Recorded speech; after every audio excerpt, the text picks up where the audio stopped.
Sa condo investment, hindi saan ang pinaka-importante. Ang tanong, kailan ka papasok?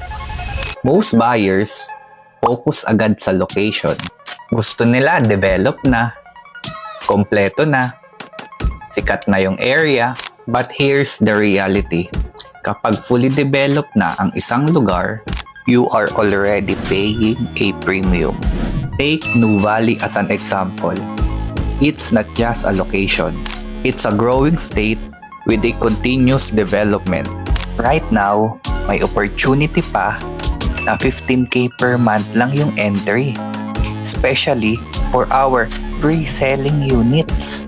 Which means lower entry price, flexible payment terms, and higher for potential appreciation. And here's what most people don't realize. Early investors benefit the most. Yung mga pumasok 3 to 5 years ago, they are now seeing significant value growth. While those who waited, sila pa yung napamahalang entry, same location. So, at the end of the day, it's not just about where you buy. It's about when you enter the market.